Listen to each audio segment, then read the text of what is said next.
This is the Greg Bedard Patriots Podcast with Nick Cattles.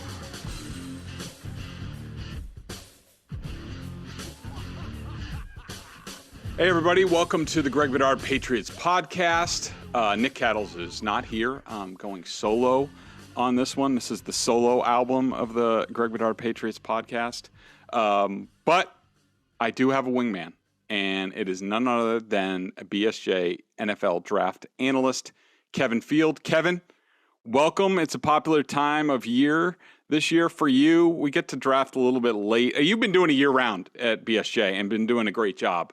By the way, Kevin's been writing up, throughout the season. I know a lot of fans are sort of like myself. They sort of catch up on the draft in the last month, but for those draft nicks out there, every week, Kevin's been out there telling you who to watch, his interpretation of, what those guys are doing, how they might fit with the Patriots or in the draft in general. And so I wanted, now we're in the stretch drive here, 18 days. Now it's Sunday, Masters Sunday.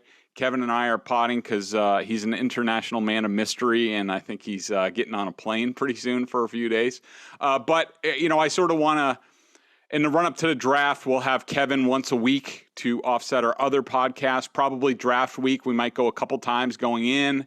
Get Kevin on the horn after the draft, after the rounds, and maybe after the individual picks, just to sort of get stuff up for the podcast and video. But Kevin, welcome. And this is long overdue. Again, you've been doing great work at BSJ. I greatly appreciate it. I know our readers do, our members. And hey, why don't you just real quick sort of tell us about yourself, how you got into the draft world. Kevin he was at the Senior Bowl this year.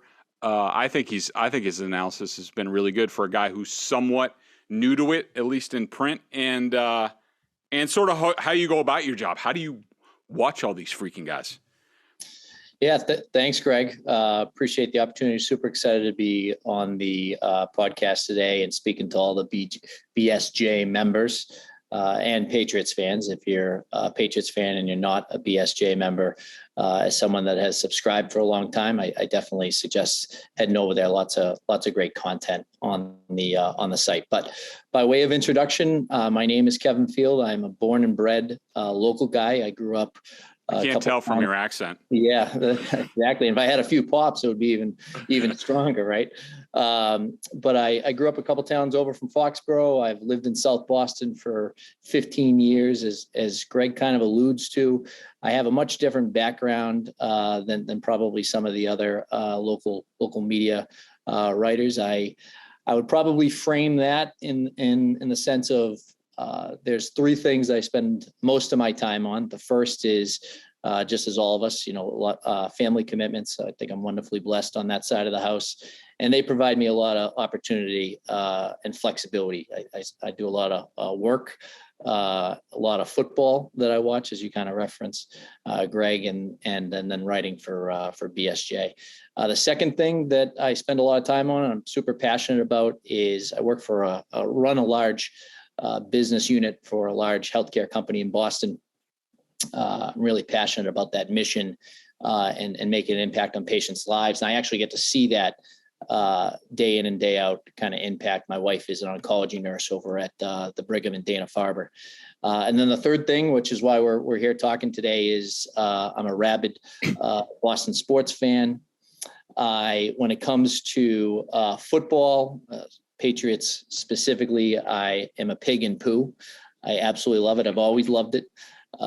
And one of the things that my friends and coaches have always told me is, Kev, not only do you understand the game really well, but you look at the game a little bit differently. You focus on the personnel versus the play. And that's what's kind of led to, our interaction, Greg, is the opportunity that we've taken a little bit different approach than maybe some of the other outlets in the local media, which is focusing on the draft week in and week out throughout the year. And so if you're just a regular guy or girl watching football on a Saturday on the couch, maybe not a college football fan, or there's a game on Saturday night while you're out with friends, who should you be focusing on? who are those top 50, 75 guys that are going to be in the draft the next year? And who are those guys that are going to be good fits for the Patriots? And so we write about that, focus on most of the major college programs and big games. And then after the season ends, we focus on specifically the Patriots, breaking down different position groups, different areas of focus for the team, how they drafted historically, and who would be good fits around that focus. And so, as we talked early, Greg, I said, I'm not going to ask for a job. I'm going to earn an opportunity here. And I think we've had a good run leading into the 22 draft. That's for sure. So did you play? I did. I played in high school. I'm 5'9". Yeah. There you go. 175. So my football career was never going to go too far, but I played in the Hockomock League and played through high school. Loved the game, and that led me to always following the game right from the early Parcells days till today. I think you and Connor Ryan will have to. First of all, you're part of the all BSJ accent team, and you're going to need to start some Southie BSJ. A neighborhood watch. Exactly. All right, let's dive into sort of a discussion. So Kevin has a new mock draft. We're taping this on Sunday. On Monday, we will be posting his latest mock draft. I think he had his last one about a month ago. It was right after the combine, I think. And definitely this is his third version. Some definite surprises. I know, was it both previous drafts you had Devin Lloyd, the Utah linebacker, going to the Patriots? Is that correct? Yeah. Both first two mocks, Lloyd was available at 21. Okay, this time you have Devin Lloyd going 11th to the Washington Commanders. Just real quick on that, something you're hearing, something, sort of maybe pro day related. Why do you think suddenly Devin Lloyd is going from like 21 to say bordering on the top 10? Yeah, not something I'm hearing. I just think he's a 3-down player. The fact he ran a 4.66 in the combine was almost good for the Patriots. He plays fast on film. He can get after the quarterback. He had I think it was 8 sacks last year. He was a former safety. He can play the pass, has 3 career interceptions for touchdowns. He has 110 tackles this year. He's a great football player. And in the middle of that defense, the Commanders defense needs a linebacker. And so given that I originally had them going with a quarterback, given that they made the move for Carson Wentz, I think that they'll focus on defense. And at that point, he's based off what they need, he's the best defensive player available.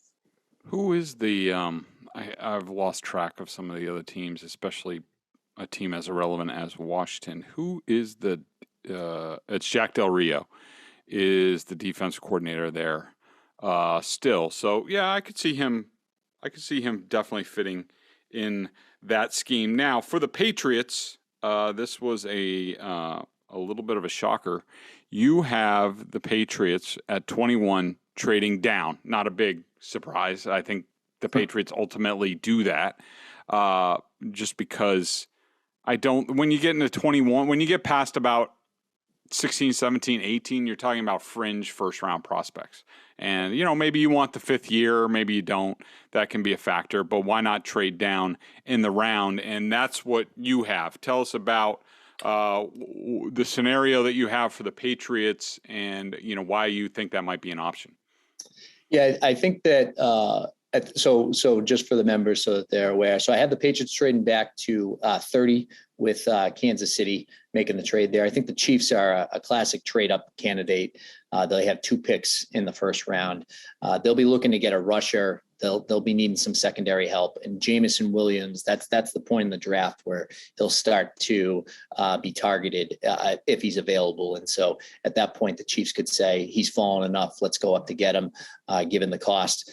He's going to be the heir apparent to Tyreek Hill once he gets healthy. And I think that they'll be able to give him some time to get healthy. And so in this scenario, the Patriots would look at it and say, hey, listen, we can get some capital, trade back into a deep draft. They would grab the 30th pick the 62nd pick, which is the Chiefs' second rounder, that I think the Chiefs would be willing to forfeit, given they also have the 29th pick, and then landing late in the draft, day 3 pick. I gave him a 7th rounder. Patriots might actually value a 6th rounder, something like that next year. But in that scenario, Patriots fall back to 30, and I had them taking Daxton Hill, who is the really defensive back. He plays, slot corner, as well as safety. He comes from Michigan. He, when you see him on film or you're watching a game, he's as close to Devin McCourty as I've seen in some time. He's got the speed. He's got a great 3-cone. He's an athletic player. No one's going to question his athleticism. He led Michigan in pass breakups last year, led them in interceptions, really versatile player. So he's not an outside corner, but he's a guy that you could stick on the inside and contribute. Is scheme versatile, could stay on the field and really help that defense in the back end of that defense. Yeah, I think that's interesting because, after you wrote him up pretty good, I think about a week ago, and I remember I went and watched some film on him, and, I think you're exactly right. I think his versatility, his athletic ability, plus he's from Michigan, and the Patriots are on a Michigan heater right now, with some of their intel out of there. He certainly fits. What's interesting, and I've written about it a lot, talked about it some on the pod, is that I think at least traditionally, maybe not when Belichick sort of goes into a slumber when it comes to the draft, but traditionally, you look at their depth chart and you see where guys are coming up on a contract year, you're like, all right, well, they're going to sort of cover their bases, create leverage with somebody. And they haven't done it in recent years, which has been perplexing and I think has led to some unfortunate decisions as far as their assets, whether it's Joe Tooney, J.C. Jackson, Stephon Gilmore. I mean, the list sort of goes on and on recently. But if they get back on their horse, which I think they need to, I mean, when they were going at their best, they were doing this. Jonathan Jones is in a contract year. We don't know what they have out of Malcolm Butler or, Jalen Mills or Sean Wade or, is McCourty gone after this year? I mean, he's on a 1-year deal again. Who knows? He's gone. They don't really have a free safety. We don't know about Joshua Bledsoe. Kyle Duggar's not a free safety. Adrian Phillips is not a free safety. Jabril Peppers, I don't really think. Do you think he's a free safety? He's more of a box linebacker than anything. I think he's a strong safety, versatile player that could play in the box, and they'll use him, bring him, coming forward. So Dax, a pick like Dax Hill would give them coverage in a lot of areas and just say, all right, well, if Jonathan Jones doesn't want to take our contract extension offer, he can go to market and we have a guy that we can plug and play. I mean, Miles Bryant can play in the slot. I don't think, I think he's a really good player. Of course, he was burned sometimes last year. I think slot cornerback is like the hardest position outside of quarterback in the league because it's a two-way go. And if you don't get a lot of pressure, forget it. Those guys have no chance against a guy like Isaiah McKenzie. I think Miles Bryant's a good player. I think he can replace Jonathan Jones. I mean, he was an undrafted guy. He's going to be going into his 3rd year. He quickly, as a rookie, as an undrafted guy, it was almost unheard of that he's playing different positions, free safety, different safety spots, cornerback. Like, that's unheard of with the Patriots. So I'm a big Miles Bryant guy, and I think he could do the slot, but Dax Hill can do a lot of different things. So that's interesting on your mock draft, and we'll sort of get into the nuts and bolts of it later. Speaking of, you have them trading down. In my column today on BSJ, I explored the possibility of them trading up because, mostly you have to touch it, Kevin, because that's what most fans are dreaming about this year. They're dreaming about the big move. The Patriots, they traded for Devontae Parker, somewhat of a big move, not a huge move. But, they want, every NFL fan goes into the draft, even though most of the evidence is to the contrary, that their team is going to pick the guy that makes a difference, trade up, make a big swing. It's going to make a huge difference in their team, even though it doesn't happen. So I explored the possibility of that with the Patriots. Now, the Patriots can only jump. They don't have a ton of weapons as far as what they have as draft picks and things like that. They're at 21. They have, second and third round picks, and then they have 4th, 2 5ths, 2 6ths. Of course, you have future years, but, that doesn't really, go very far. So, I sort of looked at it and I said, if they do move up, what's sort of their arsenal? And really, if you package according to the trade value chart, if you package their first and second round pick, that gets you to around pick 12. If you say we're going up for a specific guy, first and second round, their first and third round pick gets them to about 16, anywhere in that realm. And so they can move anywhere from 12, maybe 11, if they kick in a little bit more, all the way down to 20, Pittsburgh, the spot in front of them. So that's sort of the background. Then you look at the teams that are in that area.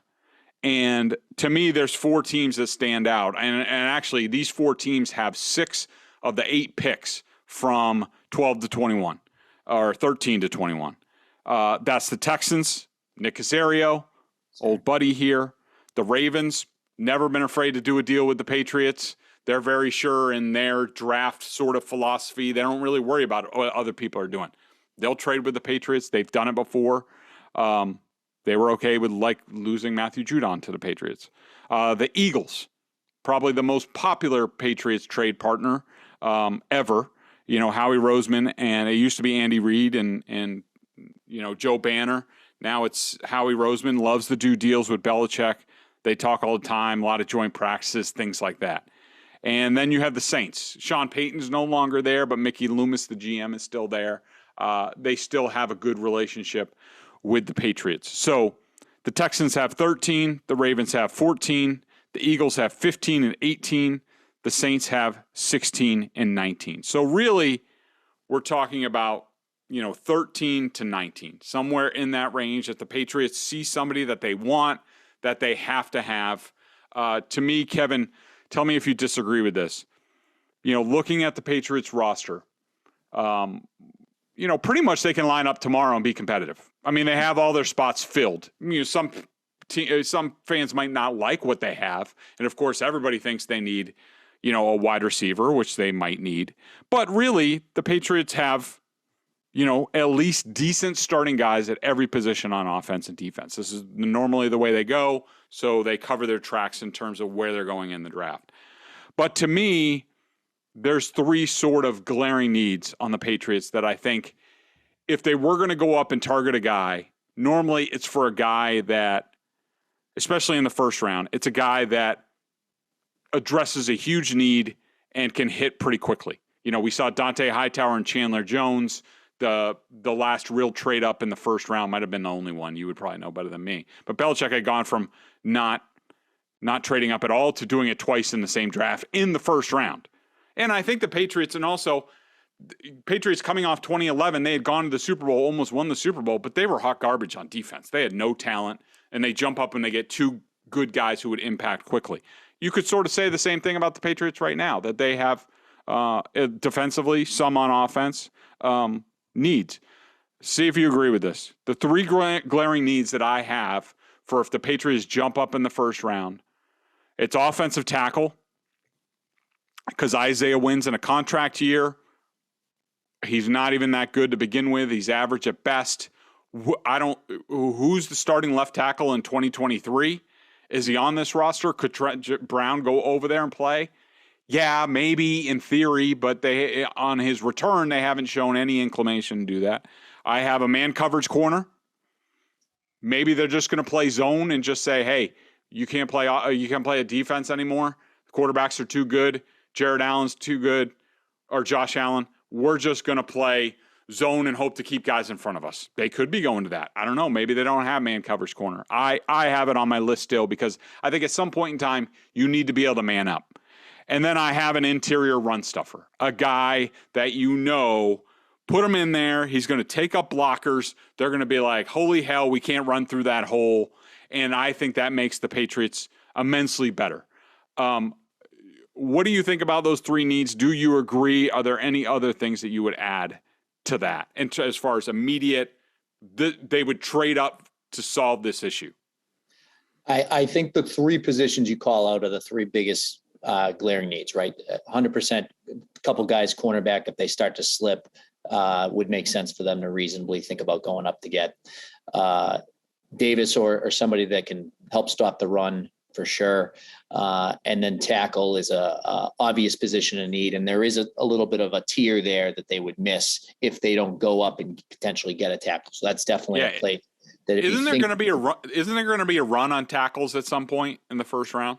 Yeah, there's about 6 guys in that first 40 picks that I expect will go. And we're looking at the first 15 picks probably having 4 tackles, right? Wow. And so if you don't now, does Cross fall? Depends how teams kind of evaluate him. He's a wonderful athletic guy. He's got the left tackle prototypical size, and he's a great pass blocker. He needs work on the run game, right? He's coming from an offense that is very much a passing offense. His run blocking reps are not as strong. Penning's a little bit of the opposite. I think Penning is a guy that you could slide in potentially at guard early on. He plays like a mean. I compare him in the mock draft to playing style of a Richie Incognito. And he was the best tackle I saw. I expected Bernard Raymond from Central Michigan to be better going into this Senior Bowl. And I came out feeling that Penning was the best tackle. And he's really had a great kind of pre-draft process. But he's making a jump. His pass blocking reps, I think, could be an issue of speed. So, you're going up to get some guys that aren't perfect, but you certainly have a need, and the rest of the league has a need at offensive tackle, just like the rest of the league has a need at defensive back. One other guy I would add to that list that if they see them falling, they could potentially look at to come up is Jermaine Johnson II from Florida State. I think that an edge rusher is something that they should invest in, just like the rest of the NFL. You always need those guys. Defensive backs, offensive linemen, edge rushers are places that you can't ever be too deep. And he's a 3-down player, has the size to play the run, can certainly get after the quarterback, and can hold the edge. So he's a guy that I expect to go around. I don't see him getting past the Vikings at 12.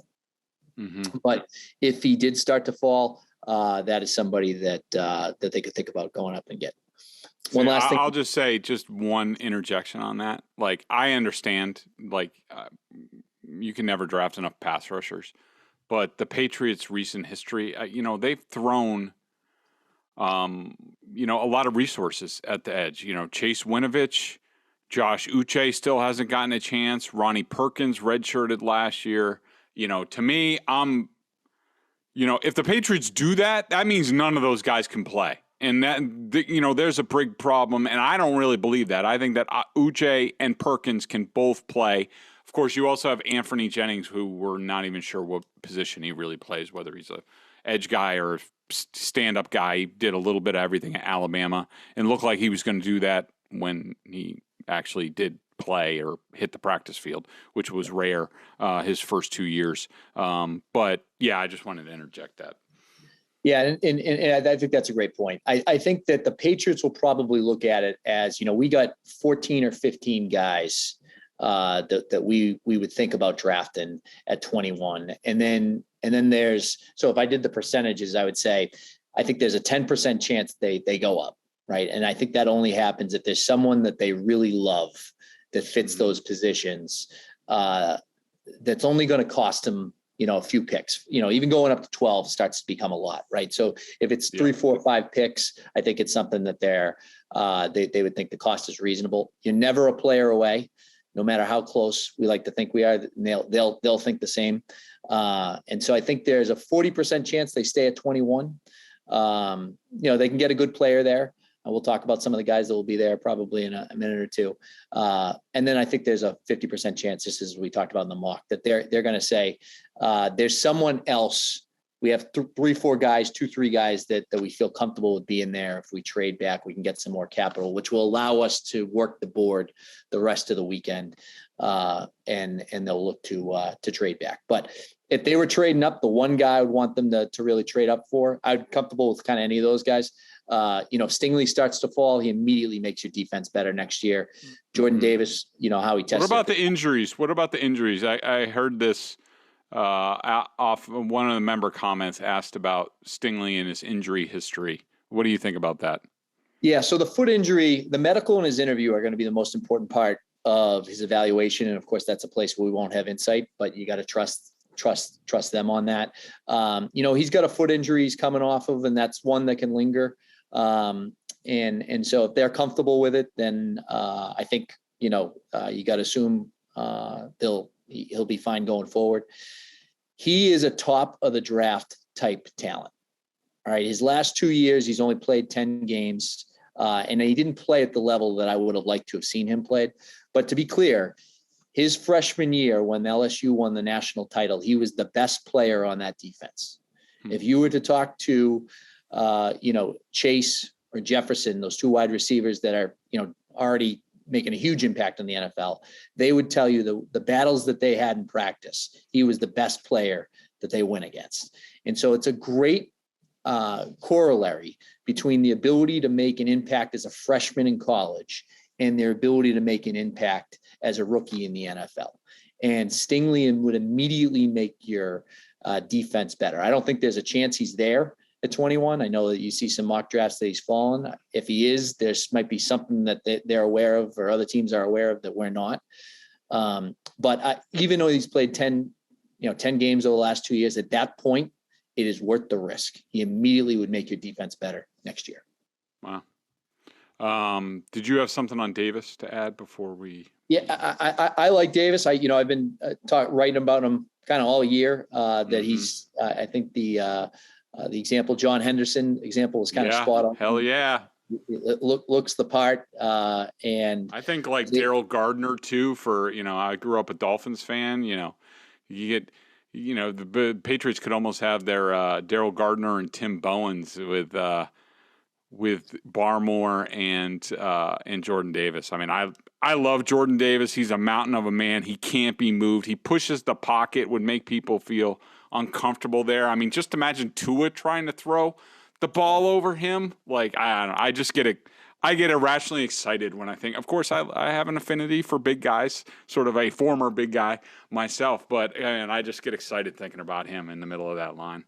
And they could really, they need somebody that can help them stop the run. There's just no question about that. And Godchow gets blocked too easily. He cannot hold up the double teams. I don't know what happened to him. He used to be able to in Miami. He couldn't do it last year. They need a guy who you just stick in there and two guys just bounce off him and they can't move him. And it just makes the Patriots immensely better on defense.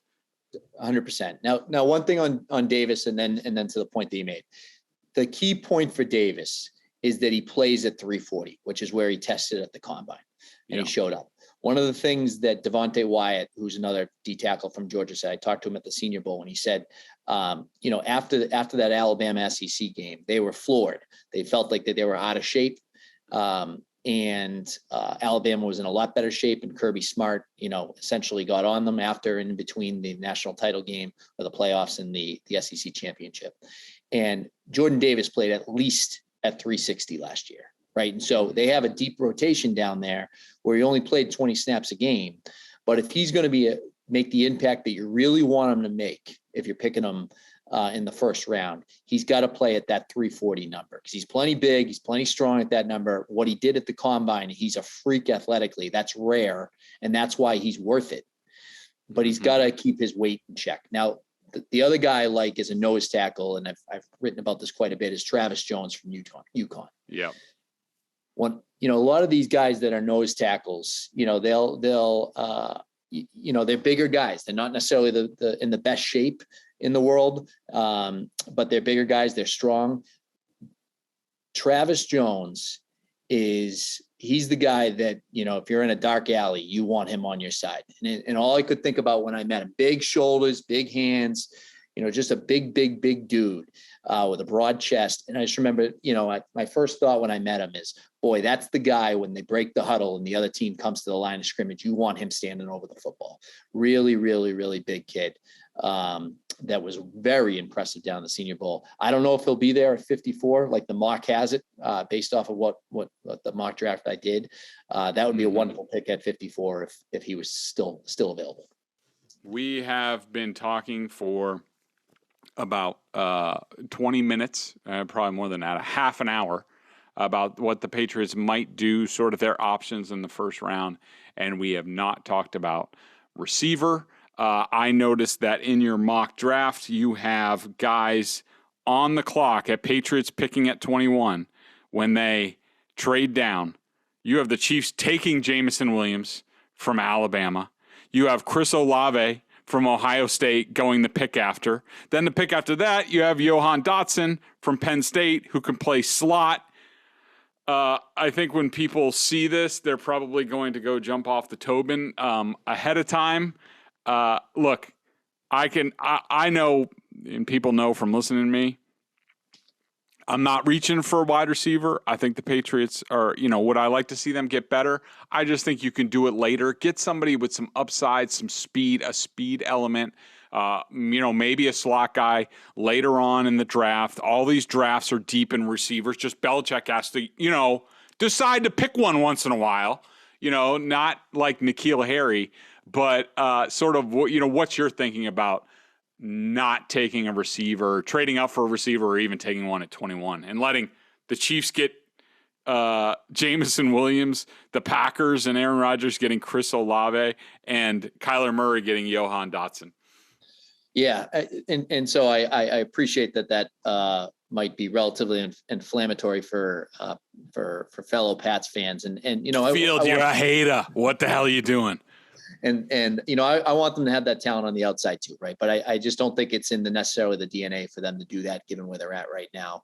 I think the one guy I would consider at 21, or they'll consider at 21, is Garrett Wilson if he was to fall. I don't expect him to be there. I think he's the best wide receiver in the draft. And maybe Drake London from USC, but he's more of a bigger guy, and we've all seen that script recently. So I think that I don't expect them to go wide receiver. I think that the guys that we talked about, if they fall, which has happened, right? They didn't expect when they were 21, they didn't expect Wilfork to be there, right? And they picked him and made a difference. So I think that there's a chance somebody falls that maybe we're not expecting. I don't love picking linebackers in the first round, but I think there's 2, maybe 3 that make the impact. That's why I referenced Lloyd, and I've talked about Dean in the past from Georgia. But I think they'll likely look at D-back, and if they take a cornerback or they take Hill at 21, I think it's because they have some conviction on them. And they could have 2 or 3 guys there and say, we're going to move back 8 or 9 picks and gamble that one will be there. If they stay and they select a D-back at 21, I think Patriots fans should have feel good about that signals that they have conviction on the player. They like them, and they'll be able to make an impact next year. Well, let's talk about the linebackers a little bit and sort of, just a pick. If they stay put at 21, when I look at their depth chart, you hear, a lot of fans, and I even heard I was listening to Gasper and Murray's podcast, and somebody called in and be like, who the hell do they have nobody at linebacker, they need a linebacker. And I'm like, I don't know. I look at it. Look, I don't love some of these guys either, especially Juwan Bentley. But they obviously love him. And just look at Dietrich Wise. Like, when Belichick loves a guy, it doesn't matter what me or you think about him, or even, what his play really shows on film. He's going to be here, and he's going to get reps. Like, Dietrich Wise is going to get a lot of reps no matter what. Even if he's playing 3-4 end and getting slammed in the run game, he's still going to be out there. I think as of right now, without even Dante Hightower perhaps coming back at some point, I'm not saying that's going to happen. I tend to doubt that. I think Hightower's in along with the same mode as Gilmore, where it's like, all right, I made my bank. I have rings. I ain't getting off the couch unless you're giving me like a real contract. Like, I'm not doing these per game roster bonuses, whatever. So we'll see what happens with Hightower. But to me, the Mack Wilson trade gave them one of their starting linebacker spots. And I'm talking about 2 inside guys and sort of the base. They'll likely go to one linebacker a lot of times and having Jabril Peppers or Kyle Duggar or Phillips, one of their safeties in that role as well. But I think you have Juwan Bentley and Mac Wilson as the top 2 linebackers.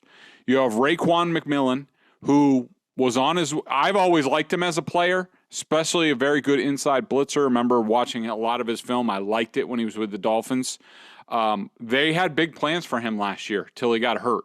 So I think he's going to get the opportunity to do that again. I think Cam McGrone, a guy from Michigan, and hurt, 2 of Belichick's favorite things, was drafted in the 5th round, would have went a lot earlier. And to me, watching his film, you could see, hell, this kid can be a player. He can be a player very quickly.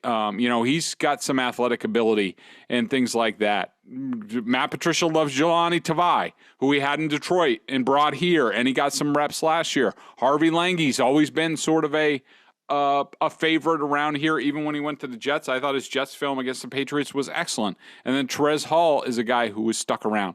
To me, unless there's some sort of absurd guy who the Patriots fall in love with, I think they're pretty stacked at linebackers in their mind, and they sort of let it play out during camp, especially with McGrone. I think McGrone will be given an opportunity to compete with Mac Wilson and maybe McMillan, and I think they put those top 4 guys, Bentley, Wilson, McMillan, and McGrone, in a blender, and then they see what happens. What do you think about the Patriots, the linebacker position, and the people that are, asking for Dean or, whoever else at linebacker?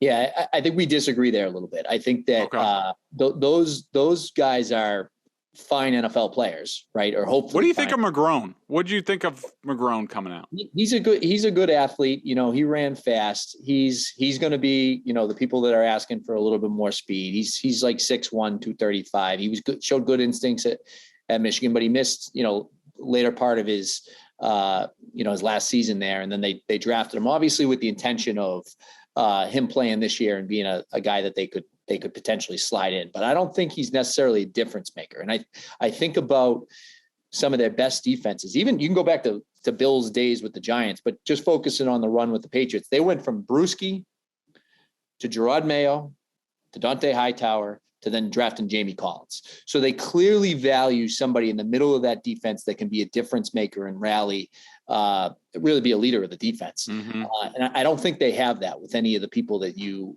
ticked off. They don't necessarily have someone that is going to be a playmaker. They don't necessarily have someone that you're going to, look at and be like, that's the leader of the defense. And with Hightower, his future is a little bit unclear. The next evolution of that Patriots linebacker, I think, is potential opportunity to secure that in this draft. Who do you think fits the bill if they were going to pick a linebacker, whether it's at 21 or they trade down or what have you? Who among the linebackers do you think would be that kind of guy that you're talking about? I think there's a top tier. There's 1A and 1B, which is Devin Lloyd from Utah's my 1A. 1B is Nakobe Dean from Georgia. And depending whichever one they went with, I think fans should be comfortable with both of those guys. I think could make an impact next year. Then it starts to be, you get into guys like Quay Walker, who I said is I think it would be a great target for them potentially in the second round. His best football is probably in front of him. He's going to need some seasoning though. As I would use the reference, big paws on the pup with a guy like that. But he's going to need to grow into it. Chad Muma, kid from Wyoming. He's a better version, slightly better version, I think, than Logan Wilson, who was drafted by Cincinnati and had a good Super Bowl. He's a guy that could make an impact, more of a tackling guy. He's not necessarily, I think, at that level. So he's kind of at the tier below. I like the Damone Clark from LSU as like a second, third round type guy that they could be a leader of the defense. He's now having surgery on his spine. So he's going to be out next year. So that's maybe a day 3 guy that they could target. But it starts to become guys that are good, could play into the role, but aren't necessarily going to make an impact next year. And that's kind of the tiers I talk about. And so, there's a top 40 guy. You have to get Lloyd or Dean. Those where those guys will be selected for likely first round. Maybe Dean might slip into the second. Okay. Let's go through at least some of your your mock draft here. Of course, everybody can go to Boston Sports Journal. Our members can read the whole thing. And if you're not a member, this is a perfect time to do that with the draft. And then we'll actually be in person for everything. So, OTAs, when we have access, I'll be able to have my eyes at practice and actually give you my interpretation on the start that these guys get off to.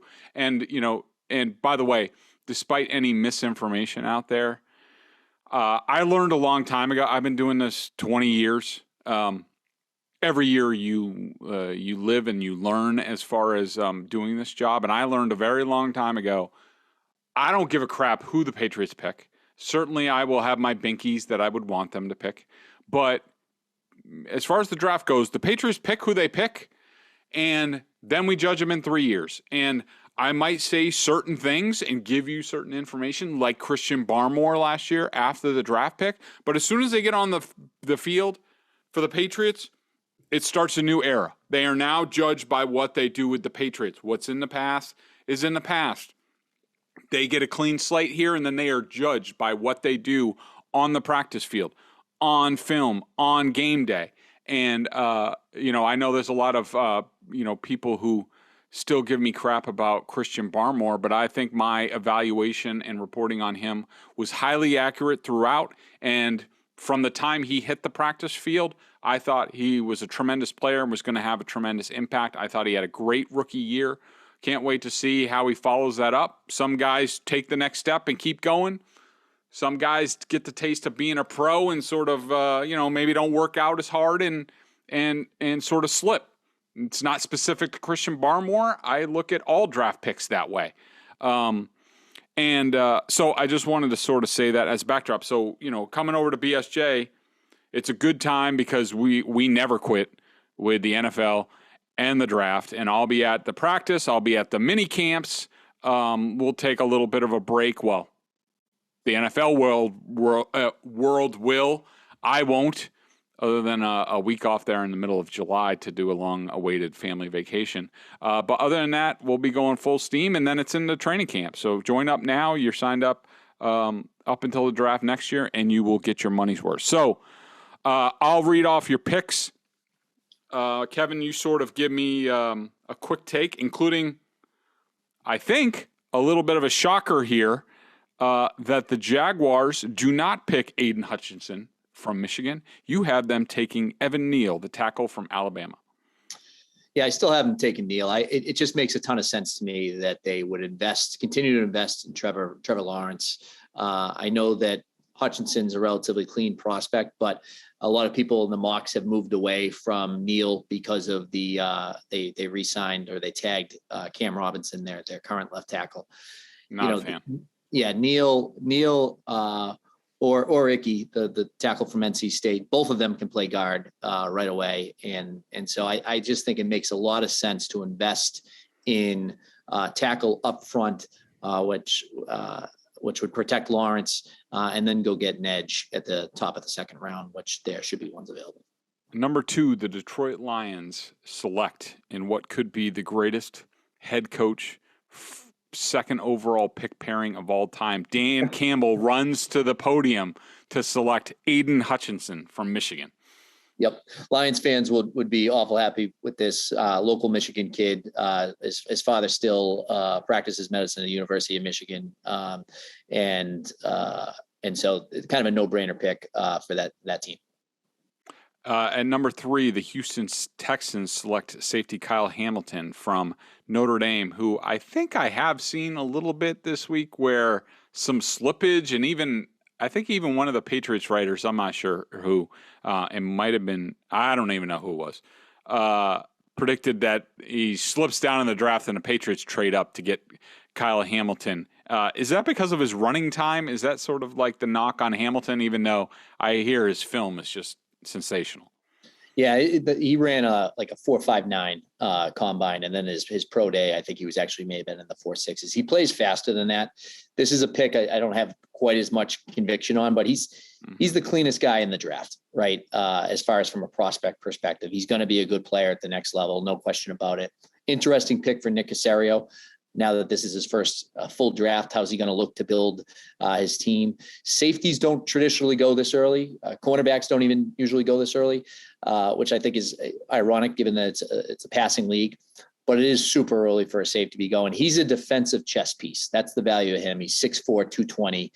He's going to be playing for Lovie Smith, which coming forward, given it's his own defense, I think it's a good fit there. It is a little early, though, for a safety. It hasn't been a safety picked in the top 5 since Eric Berry in about 10 years. And the last safety to go in the top 30, in the top 3 was 30 years ago when Belichick picked Eric Turner. So it's early for Kyle to be taken. It'll be an interesting swing in the draft if he doesn't get picked there, where he goes next. Number 4, the Jets select one of the most polarizing players in this draft, Kayvon Thibodeau, defensive end, Oregon. Yeah, and Thibodeau is, the knock on him is, does he love football? You're starting to see a lot of smoke around the internet around that. There's some plays he has on film where he's not necessarily given full max effort. He was dinged up coming into the year with an ankle injury. The kid could have sat out the season and still would have been a top 5 pick. His pressure rate was the second best pressure rate in the country. I think it was like 16.5%, or almost 18% pressure rate. He's not a perfect prospect because of some of the stuff, but I think that's a lot of the smoke that you just hear around draft time when it comes down to like your comp Clowney, who was a guy who he was a no doubt first overall pick, but I went and saw him live in South Carolina when I was at Sports Illustrated. I wrote him up for Sports Illustrated. I didn't love him. I didn't love him at first overall. I didn't think that he loved the game enough. Yep. And that's the knock on Thibodeau. I just think his athleticism is going to allow him to drop too far. The Giants at number 5 select offensive tackle Ikem Ekwonu, NC State. Yep. Okay. Yeah. Rashawn Slater's the right comp for him. He loves Slater. Even if you think this kid, he's 6'4", he probably has the length to play tackle. Even if you think he's a guard, he's like the Quentin Nelson type prospect from a guard perspective. So he's a top 6 or 7 kid. He might even go higher than that. Really kind of clean prospect. And Giants fans know that their offensive line's a dumpster fire. So this fit for them.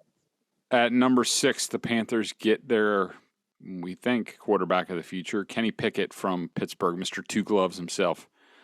Yeah, I've had Kenny consistently going to since the start of this process, going to Carolina. I just think it makes a lot of sense in 2 ways. One is, they're getting pressure, that franchise, to get their next quarterback. Matt Rule actually recruited Kenny Pickett when he was at Temple. And Rule moved down to Baylor, ended up going to Baylor, and Kenny went to Pitt, but there's the relationship there.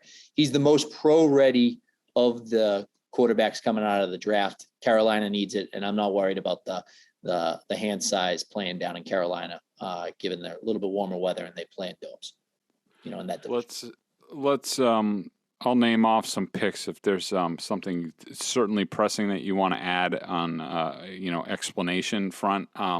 Interject, but I think we'll skip into the teens. The Giants take Travon Walker from Georgia, you talked about earlier.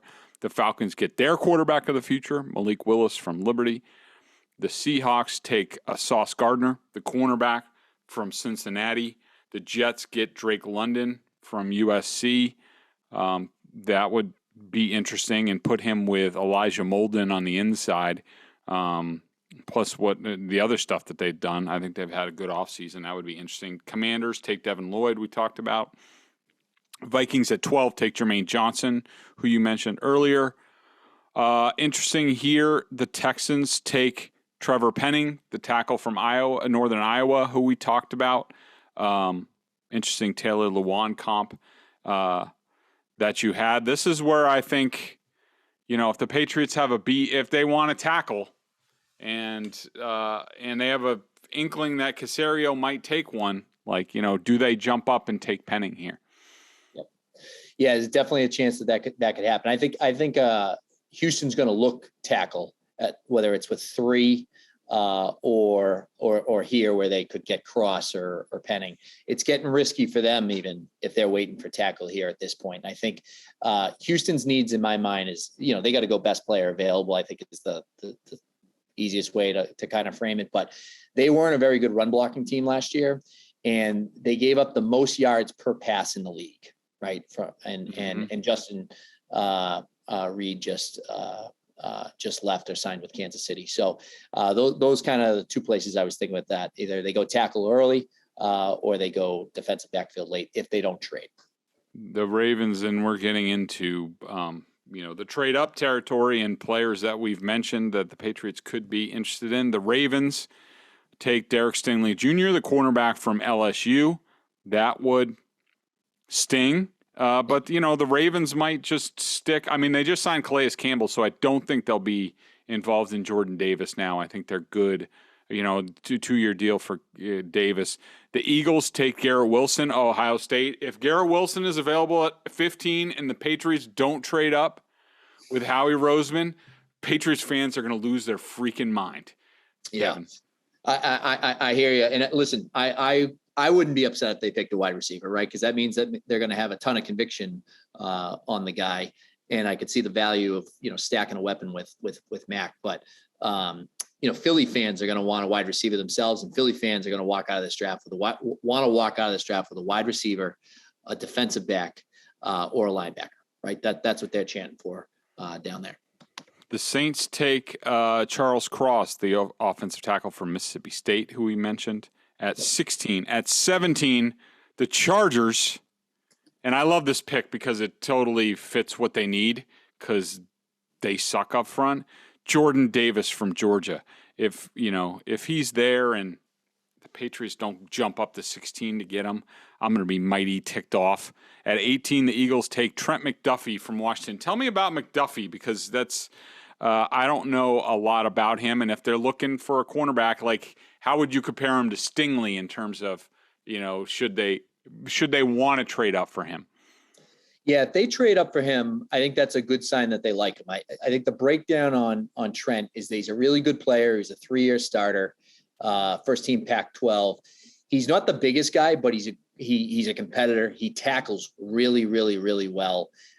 He's a clean prospect, kind of a good kind of floor evaluation. There's some questions, just like, not quite as much the issue that you got with Roger McCreary, but there's some questions about his size, his arm length, which is a concern for corners. That's one of the positions that NFL evaluators really look at their arm length. He's got good instincts. My knock on McDuffie is that he doesn't turn the ball over, right? So he's only got 2, 3-year starter I referenced, but he's only got 2 interceptions in like 28 games. You can't replace Mr. INT with that stuff. Get out of here. And so unless they dump the trash truck right up to where he's at, he's not. It hasn't proven to be a guy that turns the ball over. And the Washington Huskies run a zone defense. So if you're betting on McDuffie, it's that you bet that he can transfer those skills over to man, which you should at that level. But it gets a little bit harder from an evaluation perspective. And that's why I say if they pick him, that's because they got some conviction. But he's going to be really good in the interview room. They're going to like him. And he's definitely a guy that they're considering. Would they trade up to get him? That's a different question. The Saints get their quarterback, Matt Corral, from Ole Miss at 19. The Steelers take Devontae Wyatt from Georgia, which I could see. Seems like their type of guy. I've avoided Wyatt and other guys similar to him because I just think, the Patriots have Barmore already, and they already have Dietrich Wise, and he ain't going anywhere. He'll probably be extended until he's 50. He's the new Patrick Chung in terms of that. We just saw him get his signing bonus up front. At 21 on the clock, facing Jamison Williams, Chris Olave, Johan Dotson. The Patriots have traded their pick to the Kansas City Chiefs. Like, oh man, I could just hear it now. Like, you got to be effing kidding me.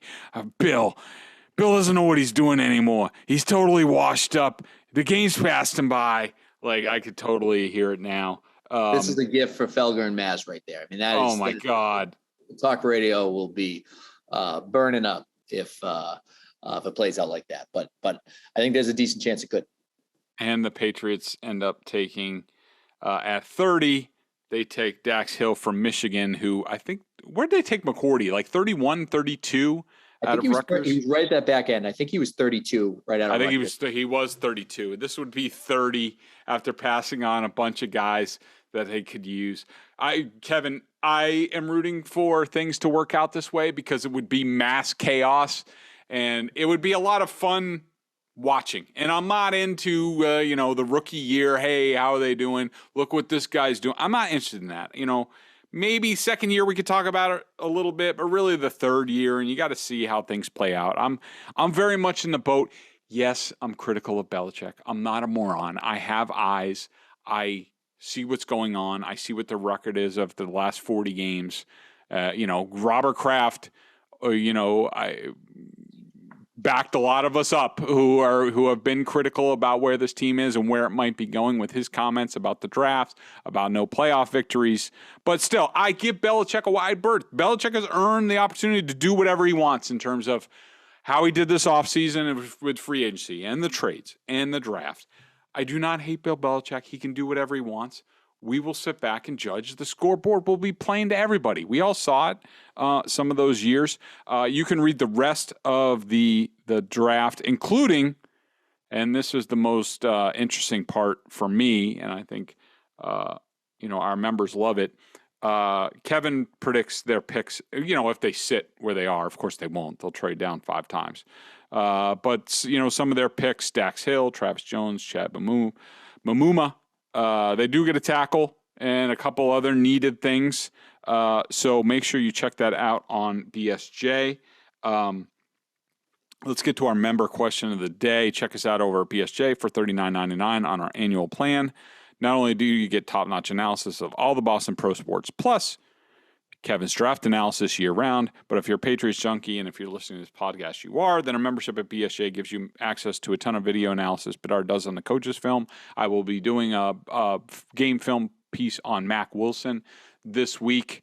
I have no preconceived notions. I watch the film, and then I make my determination on the guy and see where he might fit and what his ceiling would be, what I might be worried about, that sort of thing, which I just did with Devontae Parker last week. So Kevin picked out a question on Nakobe Dean that he got in his chat. Maybe we can get Kevin for another chat here coming up, depending on his travel status. And plus, if Kevin has the BSJ app on his phone, which I'm sure he does while he's sitting on a plane, he could knock it out on his app while he's traveling back to the States. But what was the question about Nakobe Dean? Yeah, the question was, and this comes from Pat's North Attleboro, who always asks good questions. The knock on Nakobe Dean is obvious, his size. When you watched him, how did Georgia use him in the run game? Is that translatable to the NFL game in general and the Patriots in particular? And so Dean's definitely a guy that they'll be evaluating deeply as part of the process. So Georgia used him as their middle linebacker. He was the leader of their defense. He won the Butkus Award for the top linebacker in college. He plays really fast. He's a really, really smart kid. He's got mechanical engineering GPA. I think it's north of like 3.5. And one of his strengths is his read and reacts early on downs. He does a good job blitzing, coming forward, coming through the A gap. Georgia rotated him this past year, and that's not because there were other better players or anything like that. It was just because they were so deep, and those two guys, Quay Walker and Channing Tindall, are going to get drafted themselves. So he's a really good player. He's got a lot of speed. There was a little bit he may drop because he didn't do anything from a pre-draft perspective, didn't run at the combine, didn't even run at his pro day. So some teams may question his speed. But he plays fast. He plays especially fast going horizontally and getting through the trash. I think the two big concerns with Nakobe is covering tight ends, given his size. And he was in second, he was covered up by 3 guys. Devontae Wyatt, like Jordan Davis. The edges. You could make plays behind exactly. Those guys. I would make plays, Greg. No question about it. So I think that It makes it so much easier for those linebackers to get through the trash to get to the ball carrier when you have that sort of protection. So that's really all linebackers, but smaller guys need it more than most. I've compared him all year to Ray Lewis coming out of Miami. I want to be very clear. I'm not comparing him to a Hall of Famer. That wouldn't be fair. But Ray, when he was coming out of Miami, was 6 feet, 235. And Ray was very protected at Baltimore, right? He always had room to kind of move. They invested a lot in that defensive line to keep protected. So if you think Nakobe's the guy, you pick him, but you got to protect him and try to not let him get isolated on tight ends. Seam routes would be a challenge for him given his height and size. I'll be watching him coming up, but how would you, off the cuff, how would you think he projects to, how does he compare to the Colts linebacker, Darius Leonard, who was a guy in that draft where I was like, I want the Patriots to get him, and they totally passed on him. Yeah, if you want Darius Leonard, then you want Devin Lloyd. Oh, okay. Yep. Interesting. So is Nakobe deemed smaller than Leonard's skinny, but he's long and somewhat tall, I would think. That's the way it comes off. Yeah, the Devin Lloyd's 6'3", 235, 240 with some, and he looks skinny, just like Darius Leonard looks. So very, very comparable. If you like Leonard or you like Fred Warner, like Devin Lloyd's your guy. Nakobe Dean's like, he might be under 6 feet, Greg. He might be a 5'11", 230 guy. He almost looks, harkening back to the older members on subscribers of BSJ. He's like a Jesse Tuggle. Yeah. Interesting. Yeah. I mean, that's pretty short. I mean, 5'11". I mean, we're talking Zach Thomas territory. Not that Zach Thomas couldn't play. But interesting. Okay, that'll wrap it up. I kept Kevin way too long. Kevin, I appreciate it. I thought this was awesome. Anytime you want to jump back on, we'll probably try to do the same thing up until the draft. Tape on Sunday, release on Monday. We'll get Kevin for a Q&A, grab a couple questions from that as we go forward, and we'll probably have an all Q&A podcast sort of the week of the draft. We'll ask for questions and stuff like that. But appreciate it, buddy. Have safe travels, and don't be a stranger around here. Thanks, Greg. Appreciate it, and talk to you folks soon.